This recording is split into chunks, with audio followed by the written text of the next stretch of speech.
কেউ একজন বলেছিল সব সম্পর্কই একদিন মরে যায়, ঠিক মরে যায়, কারণ মরতে তাকে হবেই।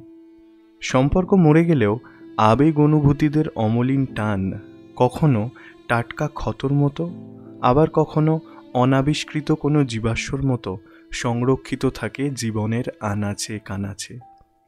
মৃত্যুশোকের অতল গহ্বরে তলিয়ে যাওয়া এমনই একটা সম্পর্কের গল্প বলবে সমান্তরাল, যেখানে সম্পর্কের প্রাণ না থাকলেও আগুনের জঙ্গলে আবেগ অনুভূতিরা আজও ফিরিয়ে আনে ডিসেম্বরের ঠান্ডা রাত।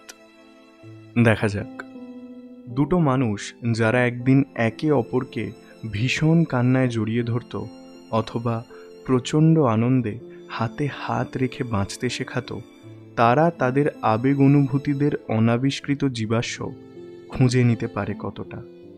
আমি ঋত্বিক আছি তোমার সঙ্গে, তুমি শুনছো রেডিও রামধনুতে আমাদের আজকের গল্প সমান্তরাল। শুনতে থাকো সমান্তরাল।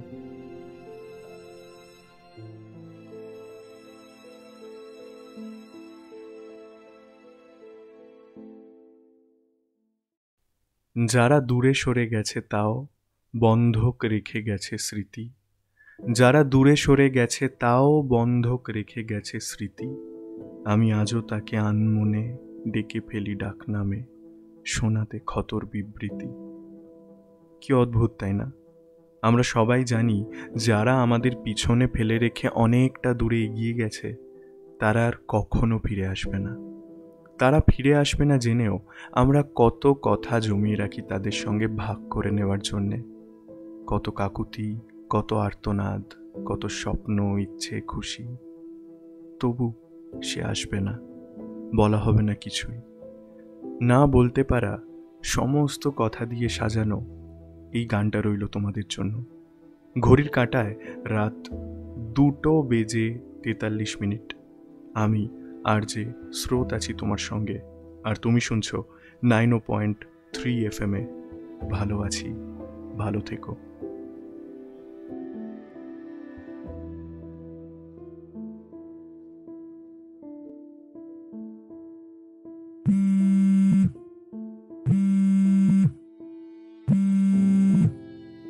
হঠাৎ বেজে ওঠে স্রোতের মোবাইল ফোনটা।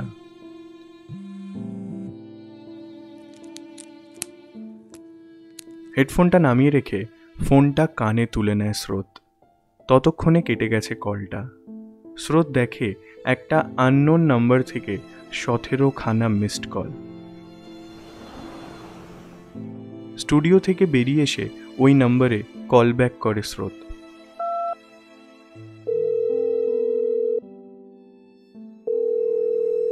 হ্যালো, কে বলছেন? ওপার থেকে ভেসে এলো, কে বলতো? চিনতে পারলি না? ভুলে গেছিস? হ্যালো, কি রে, কোথায় হারিয়ে গেলি? শান্ত গলায় স্রোত বলল, অনশিকা। ও, ভুলে যাসনি তাহলে? না, ভুলে কেন যাব, কিন্তু তুই এত রাতে? দেখা করবি? এখন? হ্যাঁ, এক্ষুনি। তুই ফিরেছিস কি কলকাতায়? হ্যাঁ, আজই। তুই আসবি কিনা বলতো? এখন মানে হঠাৎ এভাবে এত এত এত রাতে? কোনো সমস্যা হয়েছে কি? আরে বাবা, কোনো সমস্যা নয়, জাস্ট দেখা করব। আপনি কি আসবেন স্যার? এক্সের সাথে দেখা করলে যাবে না রে বাবা। আরে হ্যাঁ, মানে সেসব ঠিক আছে, বাট ফাট না, আসবি কি তুই? হ্যাঁ কি না বল। উফ, তুই সে একই রয়ে গেলি। কোথায় আছিস? আমার কিন্তু একটু সময় লাগবে, শো চলছে। জানি, শুনছিলাম আমিও। আজও লিখে লিখেই অভিমান বের করে ফেলিস কি অনায়াসে। আয় তাহলে তুই শেষ করে, আমি অপেক্ষা করছি। কোথায় আসবো সেটা তো বল। ওই যে যেখানে বসতাম আমরা। বাগবাজার ঘাট? এত রাতে? তোর মাথায় কি এখনো আগের মতোই ছিট আছে ভাই? তাড়াতাড়ি আসিস।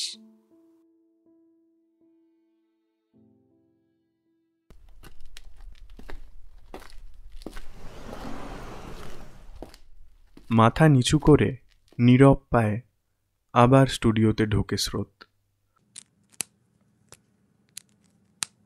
হেডফোনটা পড়ে নেয় সে। আবার অন এয়ার বলতে শুরু করে, চেনা আর অচেনাতে মুছে যাওয়া কত মুখ ফিরে আসে মেঘ হয়ে রোজি। চেনা আর অচেনাতে মুছে যাওয়া কত মুখ ফিরে আসে মেঘ হয়ে রোজি।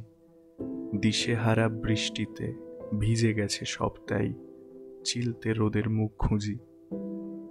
সময় বলছে এখন সময় রাত 3:01। দেখলাম ঝমঝমিয়ে বৃষ্টি হচ্ছে বাইরে। আমার মতে বৃষ্টির সব চাইতে কাছের বন্ধু মন খারাপ। বৃষ্টি আর মন খারাপ একে অপরের সমান্তরাল। এই বৃষ্টিমুখর রাতে তোমাদের জন্য রইল ব্যাক টু ব্যাক 8টা গান। আমি আর যে স্রোত আছি তোমার সঙ্গে, আর তুমি শুনছ 90.3 FM-এ ভালো আছি, ভালো থেকো।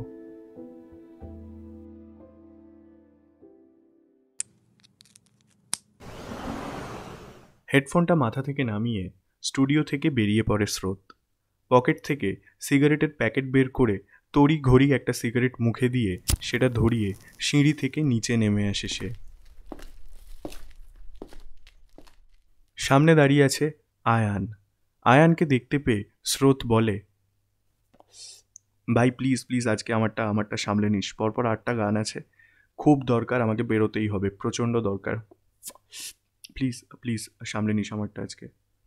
আয়ান বলে, আরে ভাই এই প্রচণ্ড বৃষ্টিতে কোথায় কিসের দরকার? উনশিকা এসেছে 3 বছর পর, যেতেই হবে আমাকে আয়ান, সামলে নিস সবটা, যেতেই হবে আমাকে। কিছু একটা বলতে যাচ্ছিল আয়ান, কিন্তু তাকে থামিয়ে দিয়ে একেবারে বুলেটের স্পিডে সিঁড়ি দিয়ে নিচে নেমে এলো স্রোত।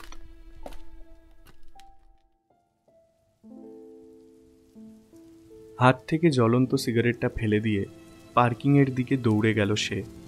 তীরের ফলার মতো আকাশ থেকে ঝরছে বৃষ্টি। বৃষ্টির জলে নিভে গেল স্রোতের ফেলে দেওয়া সিগারেটের আগুনটা।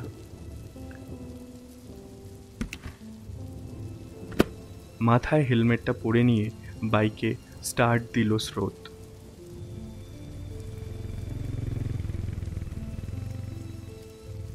এক আকাশ বৃষ্টিকে সাক্ষী রেখে রাতের শহর কলকাতার বুক চিরে উনশিকার উদ্দেশ্যে এগিয়ে চলল স্রোত। সঙ্গে চলল অভিমানের বোঝাতে ঝুঁকে যাওয়া 3 বছর।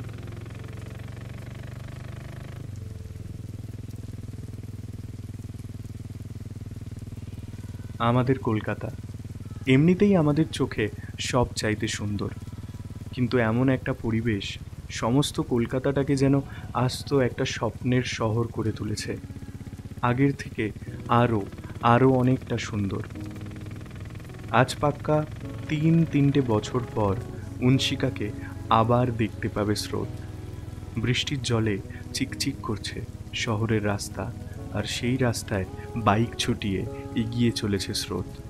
গন্তব্য বাগবাজার ঘাট, সেখানেই অপেক্ষা করছে উনশিকা।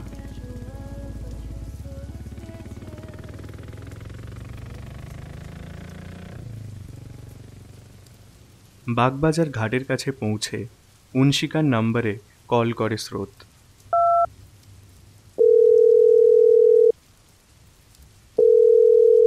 এই আমি এসে গেছি, তুই কোনখানে? যে দিকটাতে আমরা বসতাম ওইখানেই আয়। খানিকটা এগিয়ে যায় স্রোত। আলো অন্ধকারের আবছায়াতে সে দেখতে পায় ঘাটের একদম নিচের সিঁড়িতে শান্ত হয়ে বসে আছে একটা মেয়ে। তার সামনে আস্ত একটা গঙ্গা বয়ে চলেছে আনমনে। ডেকে ওঠে স্রোত, উনশিকা। এই যে স্রোতবাবু, আসুন, নেমে আসুন এদিকে। বাইক বন্ধ করে সেটাকে স্ট্যান্ড করে ঘাটের সিঁড়ি দিয়ে নিচে নেমে গেল স্রোত। স্রোতের ঠিক সামনেই বসে আছে উনশিকা। পাক্কা 6 বছরের সম্পর্কের উপর মান, অভিমান আর দূরত্বের পলি জমে জমে বিচ্ছেদ নামক যে স্তর তাদের গায়ে পড়ে আছে, সেই স্তরের বয়স তিনটে বছর। আজ এই দিক বিদিক শূন্য বৃষ্টিতে ধুয়ে যাবে কি তাদের এই বিচ্ছেদের স্তর? দেখা যাক।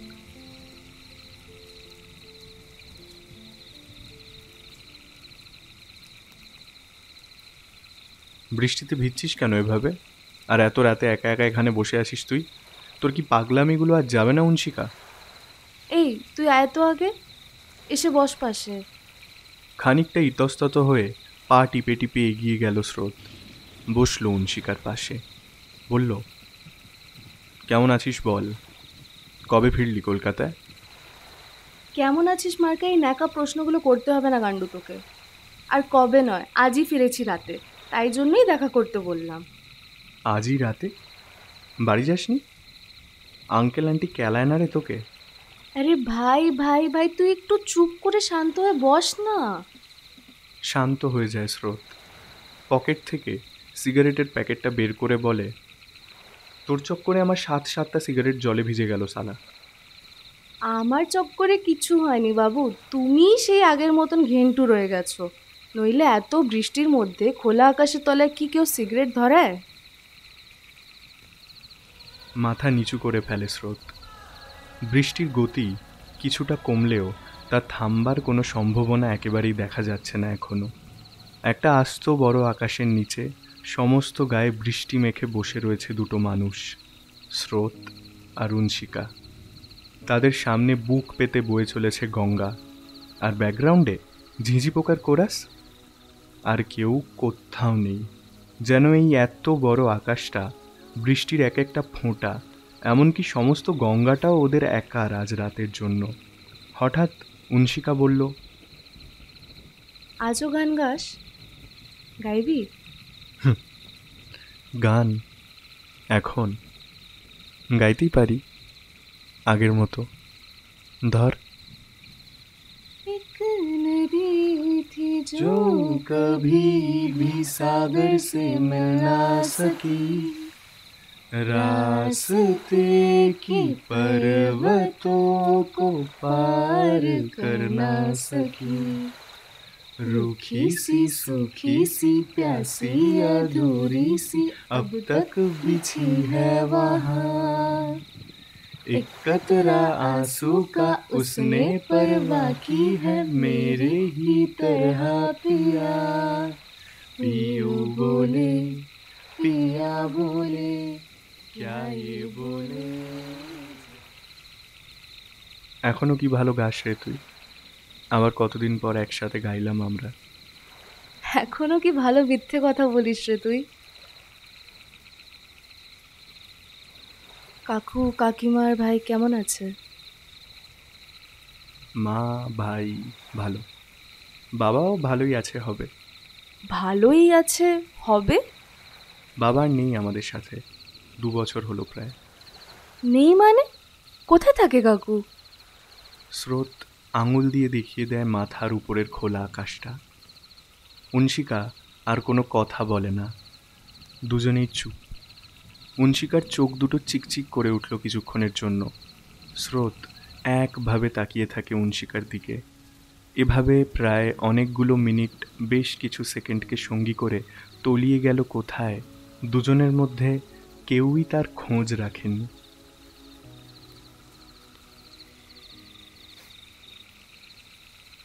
শুনলাম তোর শো। ভালো আছি, ভালো থেকো। বেশ কথা বলিস এখনো। আর এখনো তোর 4 লাইনের কিলবিলে কবিতাগুলো দিয়ে আমার বুকে ছুরি মারিস। ছুরি? হ্যাঁ, মিঠা ছুরি, তোর সব চাইতে বড় অস্ত্র। ভাট বকা শুরু করিস না তো ভাই এখন। সিগারেটগুলো সব বাল ভিজে গেছে। আচ্ছা, ভাট আমি বকবো না, যদি তুই মিথ্যে না বলিস। আমার খেয়ে দে কাজ নেই, তোকে মাঝরাতে বৃষ্টির মধ্যে এখানে বসে বসে মিথ্যে বলতে যাব। বেশ, তাহলে সত্যি করে বল। কি? খুব রাগ না আজও আমার উপর? মনে মনে এখনো আমাকে ঘেন্না করিস, তাই না? অংশিকা, কি বলছিস? তোকে ঘেন্না করব আমি? তুই আমার এই জীবনে পাওয়া সবচাইতে সেরা উপহার। আমরা সঙ্গে নেই জানি, এভাবেই 3 বছর কাটিয়ে ফেলেছি তাও জানি, তবে আজও তুই একই রকম, সব চাইতে সেরা উপহার। তোর প্রতি রাগ বা ঘেন্না কোনো কিছুই আমার আসেনি, আসে না কখনো। হ্যাঁ, তবে অভিমান জমে আছে অনেক, অনেক। অভিমান? জানি, ভুল করেছি আমি, তাও জানি। আমি আমি বারবার বলেছিলাম তোকে, আমি আমি পারবো না, হবে না আমার দ্বারায় লং ডিস্টেন্স। তবে আমি তোকে, তোর স্বপ্নদেরকে কোনোদিনও আটকে রাখতে চাইনি। আমি চেয়েছিলাম তুই যা ব্যাঙ্গালোর, পূরণ হোক তোর সব স্বপ্ন। আমি জাস্ট এটুকু চেয়েছিলাম তুই যাওয়ার আগে সবটা এখানেই শেষ করে যাস। আমি বলেছিলাম সব কিছু ভেঙে যাবে, সব কিছু। তুই হাত দুটো ধরে সেদিন বলেছিলি না, কিচ্ছু ভাঙবে না, ভরসা দিয়েছিলি থেকে যাব আমরা এভাবেই আজীবন। বলেছিলি লং ডিস্টেন্স কঠিন হয় না, আরও কত কি। বিশ্বাস কর অংশিকা, আমি তোকে প্রথমবার সেদিন অমনভাবে কাঁদতে দেখেছিলাম। প্রথমবার মনে হয়েছিল লং ডিস্টেন্স সত্যি কঠিন হবে না একটুও। আর তুই বল, লং ডিস্টেন্স হওয়ার 3-4 মাস হতে না হতেই ওই অনুরাগের সাথে লটর পটর শুরু করে দিলি। Shut up, shut the fuck up. আমি জানতাম শালা সব এমনই হবে, আমি জানতাম থাকবে না কিছুই, সব ভেঙে চুরমার হয়ে যাবে শালা, সব ভেঙে চুরমার হয়ে গেছে সব। দেখ, তোকে আমি কোনো ক্ল্যারিফিকেশন দেব না, আগের মতোই দিতে চাইও না। হ্যাঁ, আমি খুব খারাপ, খুব। তবুও বলবো, তুই যেটা জানিস তার পুরোটা ঠিক নয়। হ্যাঁ হ্যাঁ জানি, দেখলাম ইনস্টাগ্রামে তোর আর ওই অনুরাগের প্রি ওয়েডিংয়ের ফটোগ্রাফগুলো। শুনে রাখ, ওর থেকে আমার সাথে তোকে আরও অনেক ভালো মানাতো। তা হয়তো মানাতো, তবে ও তোর মতো মাথা মোটা নয়। হ্যাঁ, আমি তো মাথা মোটা, আমি খারাপ, তাই ছেড়ে যেতে একটুও কষ্ট হয়নি তোর আমাকে। একা করে চলে গিয়েছিস আজন্মকালের মতো। ধ্যাত, আমি কেন যে তোর মতো একটা মেয়ের সঙ্গে আবার দেখা করতে এলাম, আমারই ভুল। স্রোত সিঁড়ি থেকে উঠে চলে যেতে যাবে, এমন সময় অংশিকা টেনে ধরে স্রোতের হাত। এই দুটো হাত একে অন্যকে আগেও বহুবার গভীর আলিঙ্গনের মতো জাপটে ধরেছে সময় অসময়। এটা সময় না অসময় সেটা অবশ্য দুজনের মধ্যে কেউই জানে না। যাই হোক, স্রোত আবার ধপাস করে বসে পড়ে অংশিকার পাশে। দুজনেই নীরব, বৃষ্টি তখনও অবলীলায় ঝরে চলেছে। অংশিকা বলে ওঠে, স্রোত, আমি সত্যিই এগিয়ে এসেছি অনেকটা। তুই আমার জীবনে খুব ভালো, খুব সুন্দর একটা স্মৃতি, থেকেও যাবি আজীবন এইভাবে। ব্যস্ত দিনের পর একলা রাতে ঘুম না এলে আজও তোকে মনে পড়ে খুব। শান্ত হয়ে যায় বুকের ভেতরটা। জানি না কেমন একটা স্বস্তি সমস্ত গায়ে মেখে ঘুমিয়ে পড়তে পারি তখনও অনায়াসে। হাসিস না, আমি আমার মতন এগিয়ে গেছি অনেকটা দূর। তুই সে একই জায়গায় আজও পড়ে আছিস। তুই এগোবি না? তোকেও এগিয়ে যেতে হবে। পুরনো সব কিছু পিছনে ফেলে দিয়ে আরেকবার শুরু করতে হবে, বুঝলেন স্যার? স্রোত এ প্রশ্নের কোনো উত্তর দেন। সে বলে, ভোর হচ্ছে, বাড়ি ফিরতে হবে, তোকে কি নামিয়ে দেবো বাড়ির কাছে? অংশিকা কোনো কথা বলে না, কেবল মাথা নেড়ে বুঝিয়ে দেয় হ্যাঁ। সিঁড়ি দিয়ে উপরে উঠে আসে স্রোত আর অংশিকা। বাইকে বসে স্টার্ট দেয় স্রোত, বাইকে উঠে বসে অংশিকা। আবার বৃষ্টিকে সাক্ষী রেখে এগিয়ে যায় দুজন। অভিমান অভিযোগের হিসেব নিকেশ এখন খানিকটা হলেও ধুয়ে গেছে হয়তো বৃষ্টির জলে, কিংবা হয়তো যায়নি। স্রোতের হঠাৎ মনে পড়ে যায় অংশিকা তাকে একবার বলেছিল সে ঠিক এভাবেই এরকম প্রচণ্ড বৃষ্টির রাতের কলকাতাকে বাইক চেপে ঘুরে দেখতে চায়। রাত যদিও শেষের পথে, তবে খানিকটা হলেও অমনটা হয়েছে। স্রোত লুকিং গ্লাস থেকে দেখে অংশিকাকে। শান্ত হয়ে বসে আছে অংশিকা, বৃষ্টির জলে ভিজে গেছে তার মাথার চুল, ঠোঁট, সমস্ত শরীর।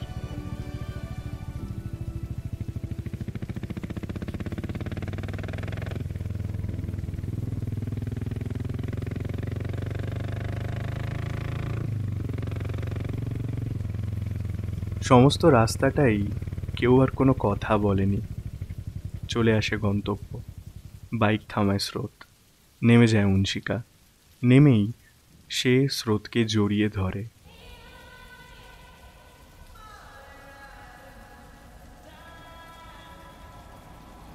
স্রোতের মনে পড়ে যায় ওদের যেদিন প্রথম দেখা, ঠিক এভাবেই, ঠিক এখানেই অংশিকা তাকে জড়িয়ে ধরেছিল।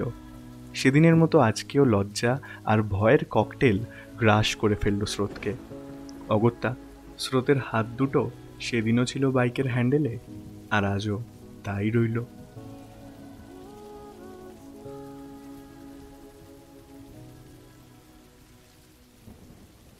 জড়িয়ে ধরে অংশিকা স্রোতকে বলল, ভালো থাকবি খুব স্রোত, সিগারেট কম খাবি, আর কাকু কাকিমা আর ভাইয়ের খেয়াল রাখবি, ভালো থাকিস। শেষ হলো আলিঙ্গন। ওই একতরফা ঠিকই, তবে আলিঙ্গনই তো। স্রোত বলল, তোমার কাকু, বলে দিকবিদিক শূন্য খোলা আকাশের দিকে আঙুল দেখিয়ে দিল ফের। অংশিকা মাথা নিচু করে ফেলল। না, এইবার তার চোখ চিকচিক করছে না।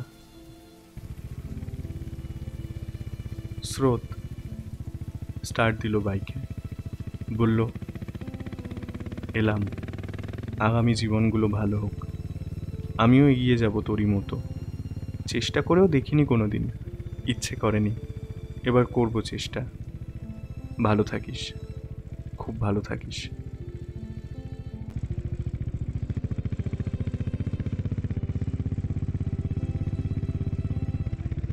ধকধক শব্দে এগিয়ে গেল স্রোতের বাইক। পিছনে দাঁড়িয়ে রইল অংশিকা। দূরে রাস্তায় মিলিয়ে গেল স্রোত, স্রোতের গাড়ির পিছনের লাল আলো।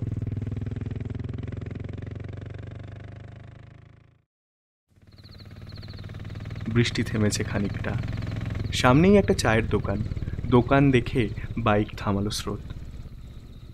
দাদা, একটা গোল্ড কার্ড ব্লু।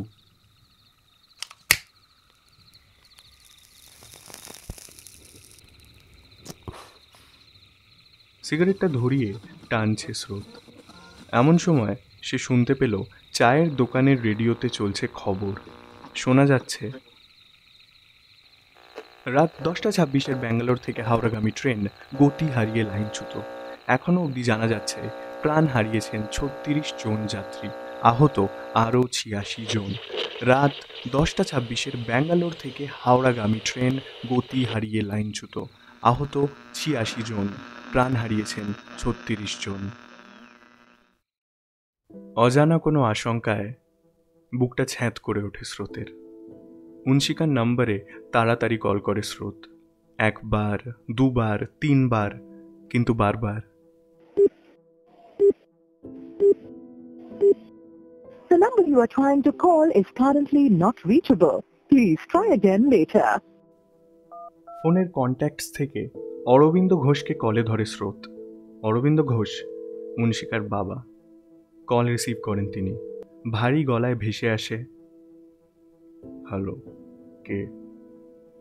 আঙ্কেল, আমি স্রোত, অংশিকার বন্ধু। অংশিকা বাড়ি ফিরেছে? ভাঙা ভাঙা গলায় তিনি বলে উঠলেন, হ্যাঁ স্রোত, চিনতে পেরেছি। লুকিয়ে লুকিয়ে চকলেট নিয়ে দাঁড়িয়ে থাকতিস আমার বাড়ির নিচে। অংশিকা? না, ফেরেনি। ফিরতে পারলো কই? নিউজ চ্যানেলটা খুলে দেখ। মানে? ফিরছিল আজ 10:26 ট্রেনে। আজকাল ট্রেনের যা দুরবস্থা। নেই অংশিকা, নেই রে বাবা, নেই অংশিকার। স্রোতের হাত থেকে ফোনটা পড়ে গেল রাস্তায়। চায়ের দোকানের বৃদ্ধ ভদ্রলোক তাকালেন স্রোতের দিকে, তাকিয়ে বললেন, কি হলো বাবা, পড়ে গেলে নাকি? স্রোত কোনো উত্তর দিল না। কি হয়েছে বাবা? স্রোত মুখে কিছু বলল না, স্রেফ দিকবিদিক শূন্য খোলা আকাশের দিকে আঙুল দেখিয়ে দিল, আরও একবার, আরও একবার।